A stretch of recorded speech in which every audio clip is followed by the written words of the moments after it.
Hi, Tom. How are you? Where are you calling from at the moment? Oh, g'day, Anna. Thanks for reaching out. I'm calling from the Netherlands at the moment. I'm sitting here with my post-production team. So, yeah, the reason I wanted to interview you, you just finished a documentary about called The Fakefluencer about Bitman 360 and Scooter Coin. I met Bitman 360 last year in Malta, and he told me about the Scooter Coin. I know few people that invested on that. I haven't invested myself. I interviewed him. Actually, I caught something on my microphone. Then later when I was playing back the recording, I heard. So I wanted to play that back to you and see what you think. That sounds very interesting. I'd be very curious to hear what he has been saying in public regarding Scooter Coin. As you know, the investigation that I have been partaking in over the last 12 months has taken me down all kinds of roads. So any excess material that I can gather, if you have some audio recordings of him, that would be immensely valuable to hear. So yeah, please play it. It's just a little clip, just a few seconds, and here it is. Listen, Anna, not a lot of people know this, right? But Scooter Coin is actually going to be listed on Binance and Kraken in the coming months. Now, we've struck a pretty good deal, and we're not fucking about with this at all. Like, this is for real. So, if you want to see some like 10x gains within the next couple of months, stick some of your excess capital into Scooter Coin now. Of course, this is not investment advice, and you didn't hear it from me, but you're about to see explosive growth in Scooter Coin right now, pretty soon. So tell your mates. Right, okay. So that's very interesting recording you've got there, Anna. I believe he's been touting this nonsense to anybody that will listen. So through my research, I've learned that he actually hasn't had Scooter Coin listed on any exchanges as far as I can tell. Yeah, I mean, for him to go around at events like that one in Malta and to tell people that, you know, he's listed on Binance and Kraken and some of these so-called reputable exchanges in the crypto economy is just a farcical. It's an absolute nonsense. So I'd appreciate getting a copy of that audio that I can also push out to my network and further evidence for my case against Bitman 360 and his Scooter Coin nonsense. Yeah, that was a big red flag for me too. How did you come across Bitman 360 and Scooter Coin? Well, from my research, it seems like it's a cryptocurrency, although it's not listed on anything. But how it was sold to me and presented was a little bit like you would buy shares in a company, a startup. So Bitman 360 was peddling this buttercup device, which was set to revolutionize the scooter economy. And I purchased, along with my brother, a substantial amount of Scooter Coin under the impression that the value of this Scooter Coin would function much like shares in a company on the back of the success of this device. And that device never surfaced, and actually Bitman, he strung us along for long enough that my brother was talking online with an anonymous source who dropped a spreadsheet to him, a link to a spreadsheet. And that spreadsheet showed us exactly how many people have invested in Scooter Coin and actually how much money got tied up in this project. And when I looked at that information against what's being delivered or what was promised to be delivered by Bitman, they just didn't match up. and red lights started flashing. I think at that time it was middle of 2019. Well, my background is in international currency trading. I pretty much spent the 90s and a good portion of the 2000s trading internationally in the currency markets. But I myself have not, I dabbled in crypto back in, I think it was November 2018. And that's when I came across Bitman 360 and his Scooter Coin project. And, you know, it came to me through my brother, my younger brother, who has kids, and they are into the scooter scene, and they heard about this Scooter Coin.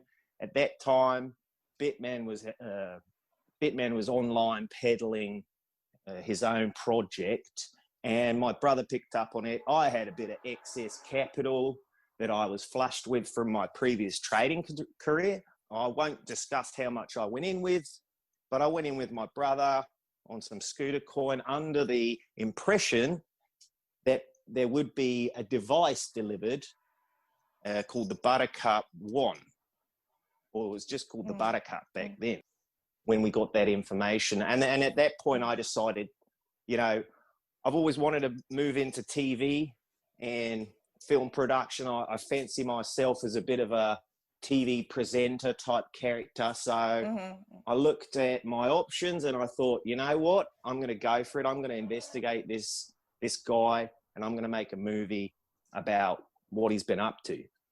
Yeah. And this device you were talking about, they explained to me, is something that you can put on your e-scooter and mine Scooter Coin. Is that right? The target was actually freestyle scooterers. So we were told that the extreme scooter, you know, the young kids that go to the skate parks and they do their tricks and what have you, this was the market, the target, and it was a growing market, of course. And this device allegedly clipped onto the scooter and it mined Scooter Coin by the kinetic energy that was created by the rider of the scooter. And, you know, that sounds a little bit far-fetched. Well, back then, I mean, all the boxes were ticked for me. I thought, this looks extremely innovative. And, you know, there was a lot of pushback against the energy, how much energy is used in other mining operations for other cryptos. So this looked like, wow, okay. And when we looked closer at the white paper, you know, we spoke with some of the executives. We even sat down with a guy, Magnus, and he showed us like a clear path forward for a trajectory for this startup that was unparalleled in the marketplace at that time. Now, unfortunately, it was all a facade. None of it actually materialized. And what really gets my goat is that Bitman 360 is still out there right now. He's trying to launch the Buttercup, the third version. Okay, so there were two versions before. There were two versions before. Exactly. It's an absolute wind-up. So he's still out there, and I think I've seen him on Twitter. I saw you interacting with him on Twitter. And although the movie is moving, and it is in post-production right now, we've shot most of what we need, I'm still continuing to interview key stakeholders in the crypto community, because this guy's still active. And he's doing it in front of everyone.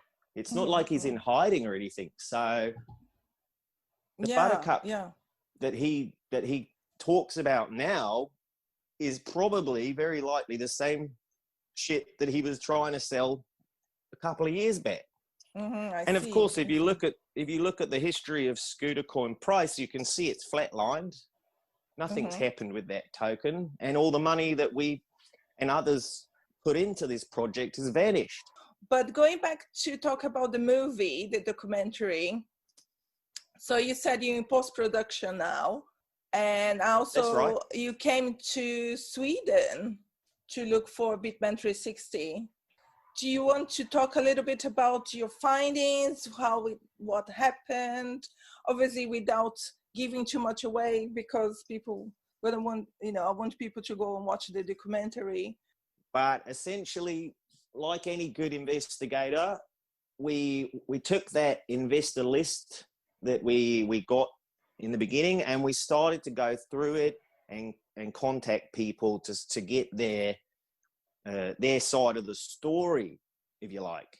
And what we discovered was a mishmash of individuals that both didn't really care about what they'd invested in. It seemed like maybe they had way too much crypto wealth that they could just throw it around without actually properly analyzing their investments. So a lot of that, and also a couple of institutional investors that we are still trying to get a hold of and get interviews with. But essentially we found that there was only so much of the investigation we could complete online. So therefore we decided, okay, look, we need to go right to the heart of this. And that meant finding Bitman 360 himself. And through our online investigation back in Australia, we were able to identify a Johan Lund, which we believe is the real person behind Bitman 360. Oh, okay. So that's what got us to travel to Sweden. So his real name is Johan Lund. That's what we believe, yes. That's what the evidence is suggesting. And so we traveled to Sweden in order to find Johan Lund. And again, I don't want to spoil anything because the film is not coming out until the end of the year. But we spoke to key stakeholders, his friends, his family, those people that he worked with and associated with. And let's just say we learned a hell of a lot about this project. Now, as I said before, the investigation, the research, the interviews are still going on in parallel with post-production, and that's because there's a wealth of information to dig through here, and we just want to make sure that we both get an accurate storyline of events and also, don't incriminate ourselves by judging or coming to conclusions without the legal representation. I see. So, Tom, any takeaways of your experience, any advice? Personally, I was dumbfounded by the amount of people, generally younger people, that are hoodwinked into these types of projects without doing their, proper homework, without understanding the mechanics of the business model. And what shocked us was that there was thousands upon thousands around the world that were just willing to drop, typically their parents' money into these projects and then not even monitor them close enough to understand how the coin brings any sort of utility to the startup and the business model. So this entire complete lack of awareness by these so-called investors, which they are definitely not investors, they are speculative children, essentially. They are buying into this is a repeated thing. I heard it a number of times through a series of our interviews. It just repeats. It's like there's a carbon copy of how to pull off a crypto scam. And for the crypto industry, it's a growing scamdemic, and it's not going to stop anytime soon. So personally, I'd steer clear of it. I'll teach my children to steer clear of it, and I'd suggest you do the same. And the industry is never going to mature with so much scammy behaviour going on around. It's just Mm-hmm. it's not going to happen, and I don't even think you can rely on the regulators. Actually, they appear to be asleep at the wheel, from my research. Yeah. But yeah, so the movie, when is the movie coming out? You said in post-production. Well, right now, if you go to thefakefluencer.com/free ticket, you can get a ticket to the premiere. There'll be an online premiere just before Christmas. And we've allocated we've allocated 2,000 tickets to that premiere. So that's a recommendation. So you guys get front row seats, if you like, to the premiere. Mm-hmm.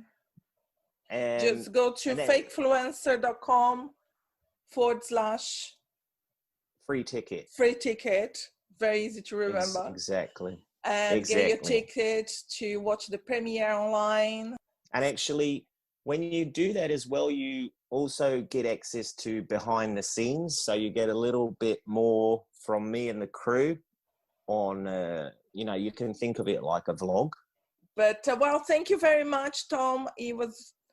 Thanks for coming to the show and explaining about the Fakefluencer documentary and your findings with Bitman 360 and Scooter Coin. My pleasure, Anna, and I'll look forward to seeing you at the premiere. I definitely got my